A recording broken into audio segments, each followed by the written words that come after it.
Olá, meus amigos, sejam todos muito bem-vindos ao canal Politizando. Eu sou o William Jacob e foram reveladas algumas conversas de bolsonaristas, um deles está até preso, inclusive, que falava ali em guerra civil caso Bolsonaro fosse roubado nas eleições de 2022.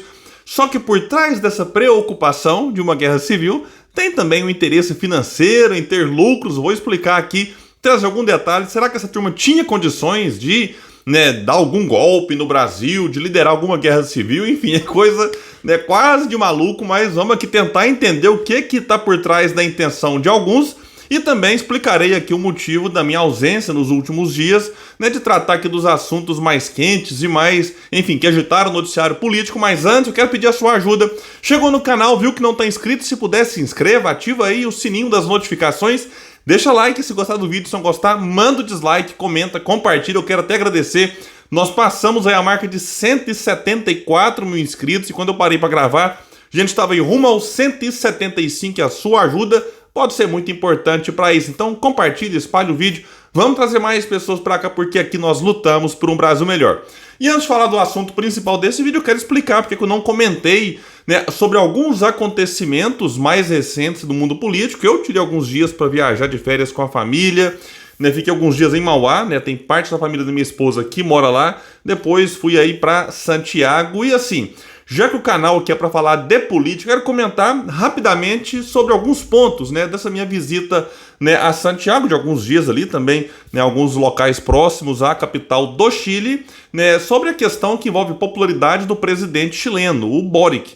Que assim, eu conversei com algumas pessoas, eu me desliguei bastante, eu não fiquei acompanhando muito o noticiário, porque olha, é muito desgastante você estar num canal para falar de política, repercutir os acontecimentos, trazer reflexões, fazer reacts aqui, realmente, assim, existe um desgaste que quando eu tiro alguns dias de férias, eu prefiro não ficar muito conectado ao que está acontecendo, me desligo de grupos de WhatsApp por um período, não fico tanto no Twitter, mas em alguma medida você está ali também de férias e tentando observar o que está acontecendo naquele país.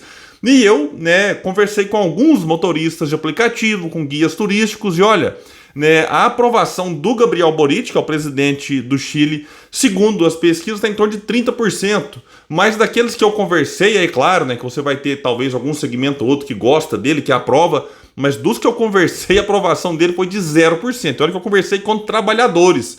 Eu não conversei com investidores, com gente da elite, não, trabalhadores, motoristas, guias. E assim, é impressionante porque o Boric, ele ganha e se apresenta como um candidato de esquerda. Então, imaginava-se que os trabalhadores deveriam estar gostando do mandato dele, se o mandato dele fosse voltado para a questão vinculada aos trabalhadores, mas não me parece ser o caso do Chile. E a gente vê que a aprovação no geral está muito baixa e entre esses que eu conversei, ela está assim, zero, não encontrei nenhum que elogiou o atual presidente. E aí o Chile repete o que estamos vendo onde? Na Argentina. Porque lá nós temos um presidente, na Argentina é o Alberto Fernandes, um candidato também, que se apresenta como progressista e tal, mas que está com a popularidade baixíssima, segundo alguns institutos, pior do que a do próprio Boric no Chile. E aí, qual que é a lição? Porque nesses dois países tivemos candidatos, temos agora candidatos progressistas, digamos assim, que sucederam candidatos de centro-direita, mas que agora no poder não estão satisfazendo os anseios do povo, que elegeram eles presidentes. E agora qual que é a grande questão, tanto na Argentina quanto no Chile? É saber, na minha opinião, pelo que eu tenho visto em algumas pesquisas lá, se o próximo presidente vai ser de centro-direita, direita ou extrema-direita. E aí fica a lição para o Brasil. Quando se critica o governo Lula, e aqui eu faço algumas críticas, sim, faço alguns elogios, não tem problema nenhum com isso. Não é porque a gente quer fragilizar o governo, é o contrário. A crítica à esquerda ao governo atual é para que se evite cometer os erros, que fortaleça e abre espaço para a volta da direita ao poder. Simples assim. Então espero que o governo Lula aprenda. Eu tenho visto algumas notícias aqui, algumas preocupantes, em relação até o Brasil agora vai ter lá um negócio da agência internacional, tá colocando o Brasil como país, melhorou a nota, não sei o que lá. Peraí, o que gerou esse aumento da confiança? É realmente algo que agrada o povo ou que agrada o mercado? Vamos tomar cuidado para não sair nem criticando para detonar por detonar e nem sair elogiando por elogiar. Então eu quero que voltar alguns assuntos, né, depois com mais calma. E assim, mas fica o alerta do que está acontecendo no Chile e na Argentina. E um outro ponto que quero comentar dessa minha viagem por lá é que é muito bom ver assim, posto da Petrobras em Santiago, lá com as cores do Brasil, mesmo a Petrobras não sendo tão brasileira quanto eu gostaria que fosse. Por mim, a participação do Estado seria maior, mas mesmo assim é muito bom ver uma empresa como a Petrobras lá, né, atuando, né, com negócios, lucrando, enfim, e de alguma forma também beneficiando com isso, né, o Brasil, o Estado, já que o Estado tem parte, né, das ações dessa empresa. E também até as bikes do Itaú. Quem me acompanha sabe, eu sou muito crítico do sistema financeiro, dos bancos, dos banqueiros, mas lá no Chile, né, vários pontos ali com bicicletas do Itaú, que também opera naquele país. Isso também é interessante de se observar por lá. Bom, vamos aqui agora falar do assunto principal que me traz a esse vídeo, né? Eu gostaria até de abordar outros, mas que precisam de maior aprofundamento. Eu cheguei de viagem há pouco tempo, estou aqui mantendo essa regularidade com vocês, mas foi divulgado mensagens trocadas entre bolsonaristas que mostram negociações de armas com o intuito de reverter o resultado das urnas. A conversa, obtidas pela Polícia Civil do Distrito Federal, citam ainda a iminência de uma guerra civil no Brasil. A intenção do uso de armas contra a derrota de Bolsonaro consta, por exemplo, em mensagens trocadas entre George Washington Oliveira, atualmente preso e condenado pela tentativa de atentado à bomba em Brasília, e Álvaro Canevari, fazendeiro do estado do Pará. Isso aconteceu, essa conversa, em 12 de novembro de 2021. Portanto, aí, né, pouco menos de um ano das eleições de 2022 que decretaram a derrota de Bolsonaro. E nessa conversa, George envia 21 fotos de armas, né, diversos tipos ali, e diz: a carabina .357 cano octogonal vai chegar, né, 2 até início de dezembro. Primeiro ponto, uma coisa é o cidadão ter a intenção de um golpe, de uma guerra civil, a outra é tentar, a outra é conseguir manter um golpe, sustentá-lo.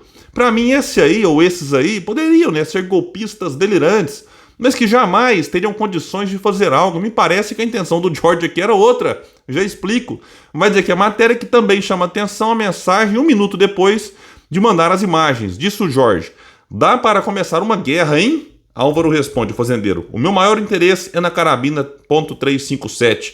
Esse é meu maior interesse. Aí, quando você chegar, nós vamos ver isso aí. Eu quero uma dela. Em áudio, o fazendeiro afirma que eles vão precisar de armamento, porque o Brasil vai entrar em uma guerra civil ano que vem se o Bolsonaro, se roubarem a eleição do Bolsonaro. O Brasil vai entrar em uma guerra civil. Em resposta, o George, condenado então, né, pela bomba, né, afirma: esse é o motivo de tantas máquinas. George então estaria vendendo as armas, como indicado quando ele escreve que viu preços em Goiânia.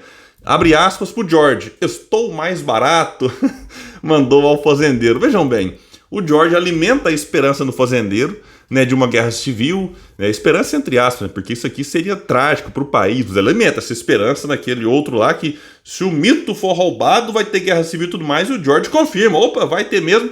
Incentiva o fazendeiro a comprar armas.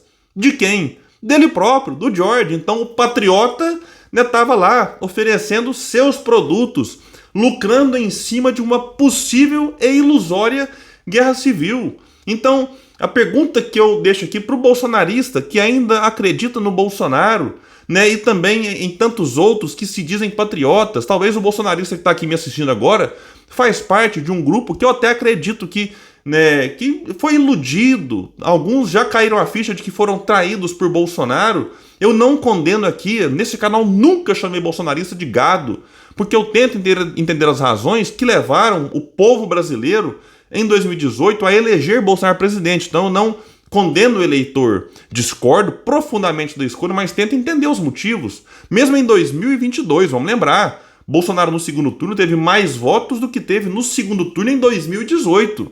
Né? Sim, né? Então a quantidade de gente que de alguma forma ou acreditava no Bolsonaro ou rejeitava o PT foi maior. Só que o anti-bolsonarismo, né, e as pessoas que gostavam do Lula tiveram um número maior, Lula venceu as eleições, simples assim. Então eu tento entender os motivos, e aqui a gente tem que observar que por trás da intenção de muitos patriotas estava o quê? Dinheiro, lucro do próprio Bolsonaro. Me perdoe quem ainda acredita nele, né? Olha, né, sinceramente, né, observar um cidadão que ficou aí 7 mandatos no deputado federal se apresentar, né, com o discurso que apresentou em 2018 e agora depois no poder, né, de uma suposta simplicidade, de uma preocupação com o país. Olha, não dá para acreditar nesse tipo de gente. Né? Foi já revelado por várias pessoas próximas a Bolsonaro, tudo farsa, tudo mentira. Então o interesse de muitos é por negócios, por lucros. E aqui está desse patriota que estava lá, né, alimentando expectativa de guerra civil e, vendendo as armas, lucrando em cima, segundo foi divulgado aqui pelo Metrópolis, que vai lembrar que um ano após aquelas conversas que expuseram a intenção de usar violência armada contra o estado das urnas, George, de dentro do acampamento do quartel-general do Exército, falou em uma missão importante. Pouco depois, na véspera do Natal de 2022, né, foi encontrado pela PM do DF, né, uma bomba colocada em um caminhão-tanque estacionado em concessionária no aeroporto de Brasília. A missão seria a explosão, segundo indícios da investigação. O Jorge foi identificado como mentor do ataque, foi condenado pelo TJ do DF a cumprir 9 anos e 4 meses de reclusão, em regime fechado. Alan Diego, também condenado pela tentativa de explosão, diz que recebeu de Jorge a bomba e a colocou no local. E o Wellington Macedo, eu gravei um vídeo aqui, bolsonarista, chorando no depoimento, tá foragido, escondido em fazenda, né, de bolsonarista, né, dizendo aqui que ele ia fazer a cobertura com isenção do episódio. Então é isso, essa aqui é a turma, né, que acreditava que Bolsonaro, se fosse derrotado, tinha que ter guerra civil e tudo mais, mas estava aqui um deles lucrando em cima dos outros que acreditavam nesse discurso. Bom, pessoal, então é isso. Eu quero depois voltar aqui a alguns assuntos, mas por enquanto, fique por aqui. Quem puder, espalhe esse vídeo. Vamos trazer mais pessoas para esse espaço, porque aqui nós lutamos por um Brasil melhor. Valeu, gente. Até mais.